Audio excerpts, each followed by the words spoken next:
All right, we are well into summer training. Maybe you're coming off a long season. Maybe things didn't go your way in your last race. Or like me, you're just trying to feel like yourself again after a stretch that didn't quite click. A question I've been asking myself, and I think a lot of runners do, is how do I start building back into higher mileage without overdoing it and actually start feeling confident in my training again? Mileage is extremely important no matter what event you're training for, whether it's the 5K, marathon, or anything in between. But just like confidence, it's not something you can rush or force. Both have to be built slowly, step by step, week by week. Trying to jump back into high mileage too fast can lead to injury or burnout, and losing confidence makes it harder to trust yourself and your training. So finding that balance between pushing forward and being patient is key. Right now, I'm not running my usual 100-mile weeks, and I'm not feeling invincible. I'm rebuilding 1 week at a time, slowly adding mileage and trying to be really intentional about how I come back. And to be honest, it's not just about getting fit again. It's about getting my momentum back, trusting the process again, and staying patient enough to actually enjoy it. In this video, I'm going to share how I'm approaching this process, the adjustments I'm making to safely build my mileage back up, and how I'm managing my mindset, and what you can take away if you're working through your own comeback. Good morning. Good morning. Is it good to be back for another week, another workout this morning? I got Mika here. Dragged Mika out of bed to come film me. I got Mika here. I prefer Mika holding the camera over the tripod because, I don't know, I just like the human touch to the camera. I don't know what I'm trying to say. It's good morning. We have a workout. Do I know the workout? No, that's gonna be the new normal. I'm never gonna know the workout before the workout. That's okay, because we're gonna get through it either way. Glasses look good. Do they?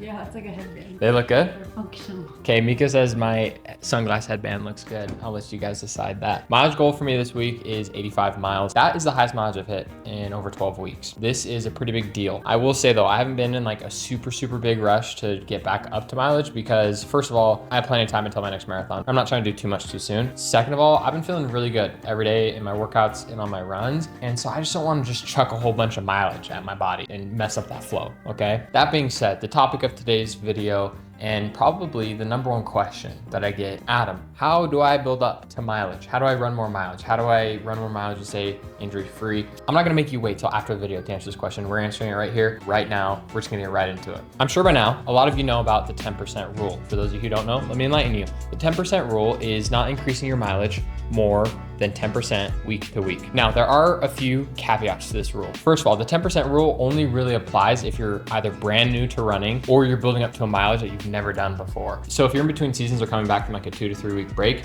you can build up a little bit quicker. What I did in college and what a lot of people do is they'll go 1/4 mileage, 2/4 mileage, 3/4, then full, or they'll go 1/3, 2/3 full, and they'll be back up to mileage within about a month or so. The second caveat about the 10% rule is that for some people, it just doesn't work. Some people can't increase 10% mileage 1 week and then 10% the next week without getting hurt. So if you find yourself in that category, something that I'd recommend is going up 10%, staying there for 2 to 3 weeks, and then going up 10% again. This allows your body to adapt to the mileage and the stimulus. Now at this point in the video, you may be thinking, wow, 10%. This is gonna take me forever to get up to like some real high mileage.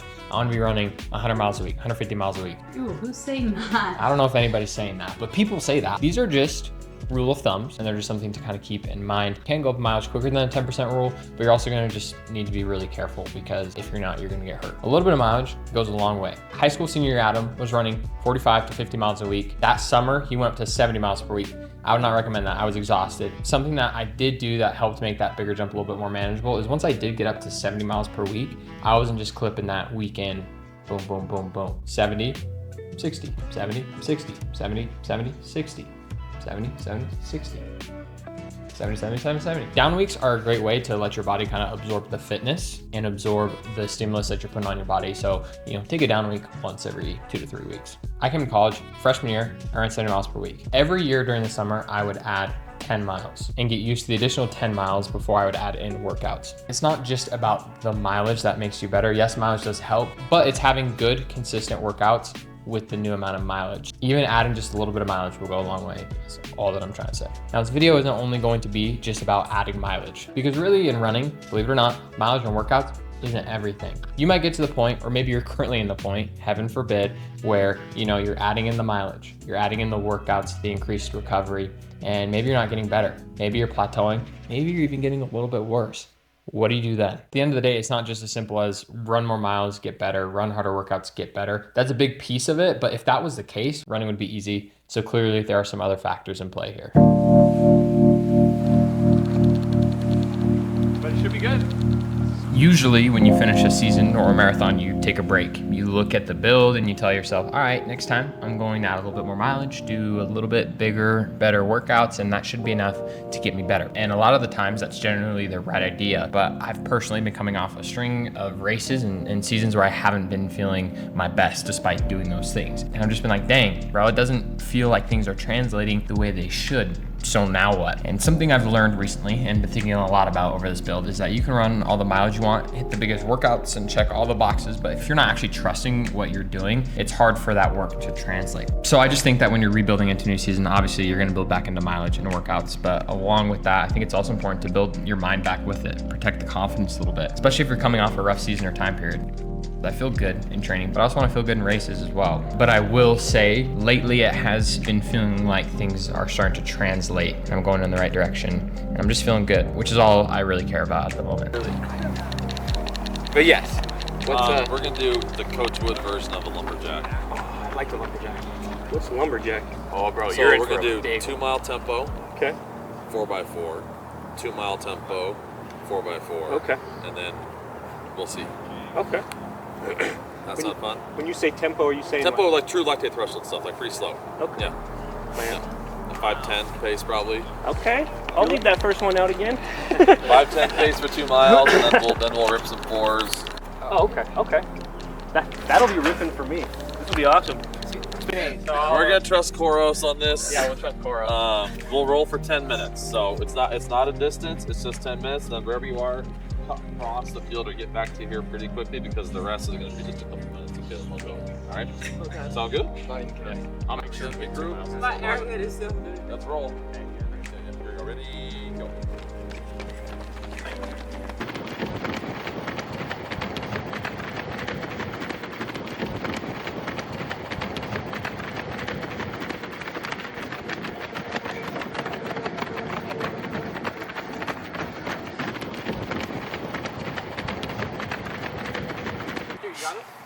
Yes. What pace per mile again? 68, but 68. Okay. Yeah. Go by the Spirit. Holy Spirit activate. Yeah. So- 5 seconds. Here we go. Ready? Go. 5, 6. All right, we went 68 high, 59, then we went 66 high. No, going backwards. 200, Woody? 234 over there. Yeah. You just sped up on the turn. I think you just kind of go up. He's not allowed to lead the force. That's all right. That's all right. Maybe not. It's that curve. Maybe the fourth one, he can lead. Yeah. It's only 2 seconds. It's a little hot, but yeah. I'm gonna pay for that later on. I got this one if you guys want. Yeah, you look great. Stride smooth.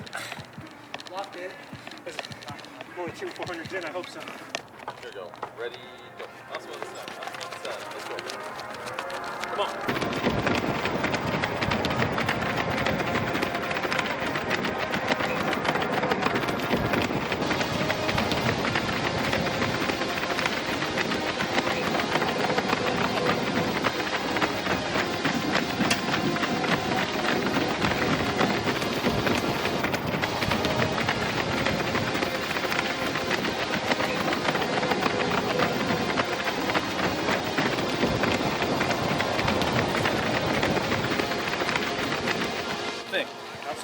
Same thing. For you, Mike. We don't need to crank it.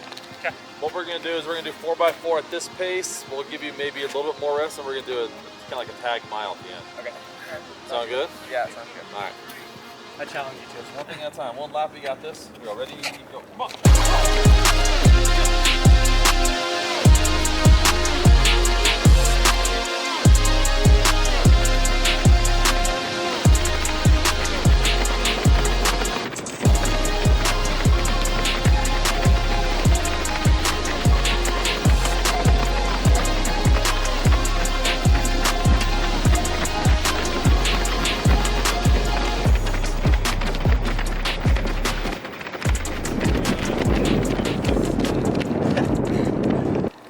Crushing this. This is going really well. Feels good. Should give us some confidence, okay?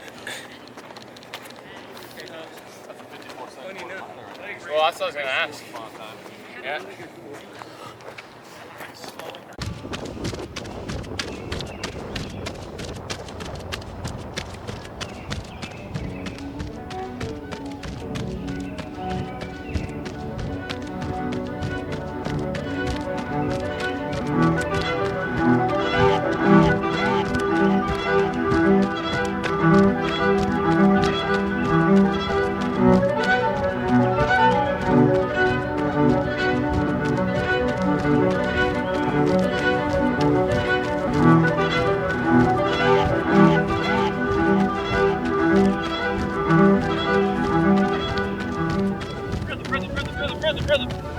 break. Stay smooth, relax, good. Hey, 322, bro, let's go. Hey, we got some 430 in this, come on.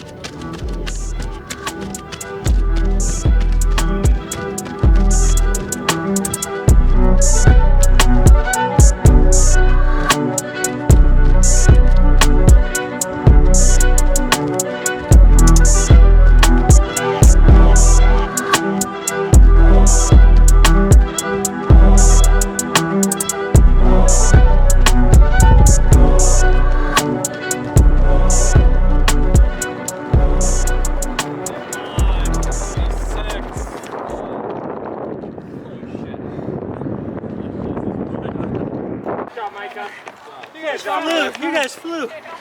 I had no idea how fast I was going, which I think helped. Yeah, just don't look.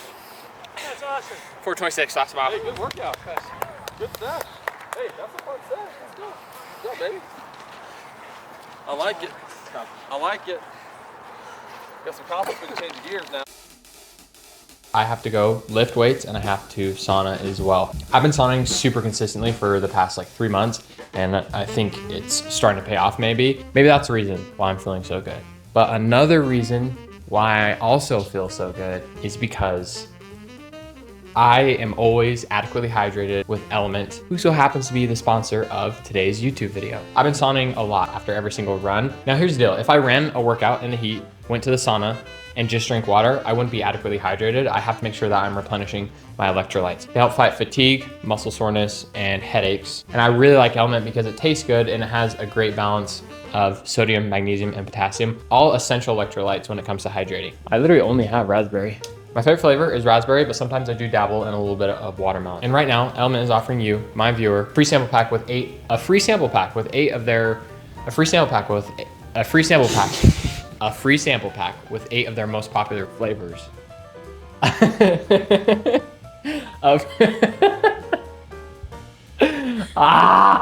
That's a tongue twister.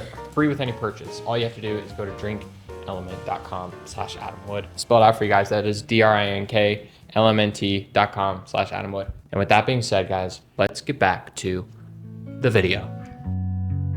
All right, just finished with the sauna in the weight room. Let's talk about that workout. First 10-minute tempo was around 505 average. 400s anywhere from 68 to 66. Next 10-minute tempo, we did at 5 flat, and then we hit anywhere from 67 to 65. We did add a tag mile at the end, which I was pretty nervous about doing because at that point we were 6 miles deep into the workout, and I had no idea what to expect in terms of what to even try and go for. The plan was to go out in a 70 the first lap. I was gonna lead it.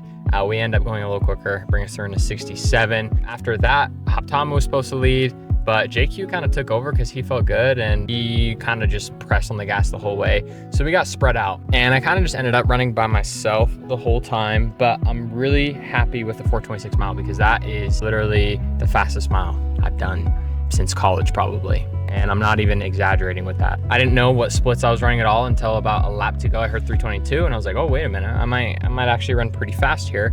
And so I was like, okay, like let's just see what I can do this last lap. And I will say over the past 5 weeks since I've started workouts, that's kind of been the theme of this rebuild is just surprising myself. Every single workout, I feel like I've just been consistently surprising myself and like exceeding my expectations. I just feel so much better than I have in a long time. And it's not just with this quicker stuff, even though that's kind of been my focus, but it's been with the longer stuff as well. A few weeks ago, I did an 8-mile tempo at 5:19 average. And honestly, that is just as good as some of the workouts I was doing at the end of my last marathon build. Last couple months, I've been working really hard with the doctors to kind of get my body healthy and in check with all the heart and lung issues that were going on. And now, like after the break and everything, I feel like just really good. And I know I'm saying that a lot, but I feel really good. This is gonna be such a niche reference, but I kind of feel like in Naruto, there's a character called Rock Lee, and he trains with ankle weights on 24/7. So he's in a fight, he's getting his butt kicked, he takes off the ankle weights. The people who are watching the fight, they think that the ankle weights are like 2 to 3 pounds, and they end up being like way heavier than that.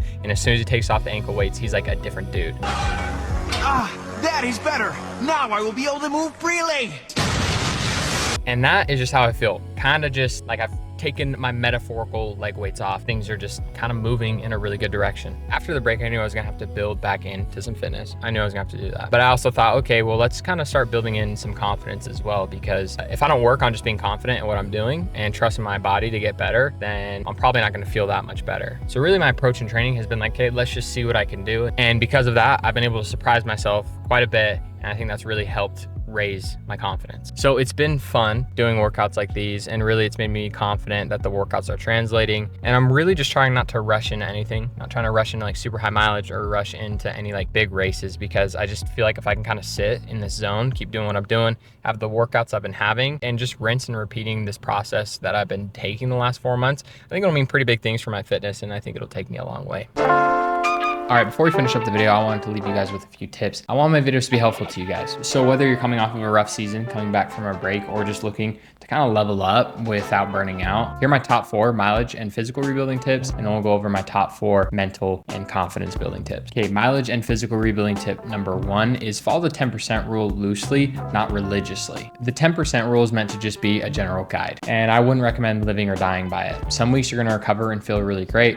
Other weeks you're gonna recover a little bit more slowly and might need to maintain. Listening to your body is always better than just blindly adding miles because of some rule. Tip number 2 is keep your easy days easy. This is probably one of the most commonly heard tips you'll hear, and that's because it's really important. When you truly take your easy days easy, you're giving your body the space it needs to absorb the fitness and new mileage. Keep in mind, the majority of your mileage outside of workouts should be conversational pace. Tip number 3 is do not sleep on cross training. You don't just have to be a runner while building up. Swimming, biking, arc trainer, elliptical, these are all great ways to increase your aerobic base while decreasing impact, thus keeping you healthy. And my 4th and final physical tip is you should not only be tracking your mileage, but how you feel along with that mileage. Doing this will help you see patterns when you feel good, when you feel bad. It'll help you pinpoint what your recovery needs are, and it'll help you see what's actually working. My 5th tip, I know I said I was only gonna do 4, but I couldn't forget this one. 5th one is, guys, you have to recover. You can work out as hard as you want and run as much as you want, but if you're not recovering even more or equal to that level, you're gonna get hurt and it's not gonna translate in the way that you need it to. All right, now for the mental rebuilding tips. Number 1, small wins is how you build momentum. You should not wait for a breakthrough race to start building your momentum and confidence. Find a win in everything you do and celebrate it no matter how small it is. Your brain is constantly looking for proof to prove yourself right. Eventually, it'll become third nature, and that is how momentum is built. Mental tip number 2 is don't compare yourself to your peak. This one is really tough. It's easy to remember, but really hard to execute. It's super easy to remember what you used to do, compare your workouts to previous workouts, but the current version of you is different than the past version of you. And that's okay. In situations like these, it's important to be honest and not harsh. See yourself for where you're at. Don't beat yourself up for it. Just put in the work. Tip number 3, this one might be the most important one, and this one might be the hardest one to do, but it's do not rush the comeback. Wanting to get back to your peak and best self is great motivation, but usually when you try to rush that process, it backfires. So just relax and let the work kind of compound in itself. And 4th and final tip, this one is super duper cliche, but it's so real. Talk to yourself like how you would talk to a teammate. This is something that I realized I needed to do once I started working out with people more. I'm extremely quick to say good job to someone or no, that was a great rep when someone else falls off the pace. But as soon as I do, I'm my own biggest critic. And I don't know why I do that, and I don't know why we as people do that, but I just think that if you talk to yourself like how you talk to someone else, that'll take you a long way. This also became super duper evident to me when I was coaching my wife, Mika. She is also her own biggest critic. She can be so hard on herself. I always tell her the things that I know that if I was in that situation, I would not be listening to that. So keep that in mind when you're starting to build back up into the full season. And it's really all about habits. If you can get in the mental habits of doing these things, it becomes easier and easier. That is all I have for tips. I also realized that I did say in my last video that I would be racing soon, and I am racing soon. I'm doing a road mile in Flagstaff, Arizona on July 4th. I'm visiting some friends up there. There's a race going on, so I thought I'd hop in. Now, I have not been training for the mile at all. I've just been kind of doing like marathon-ish, 10K-ish training, but I think it's gonna be really fun and kind of scratch that race itch that I have. It is at 7,000 feet altitude. It's like a 2-looped course with like a hill in it. So who knows how fast it's gonna be, but that really doesn't matter. I'm hoping to just go out there, compete, and have fun. Guys, be sure to like and subscribe to stay up to date. Comment down below. Let me know if there are any physical or mental tips that help you. I really appreciate you for your support. And as always, thanks for watching.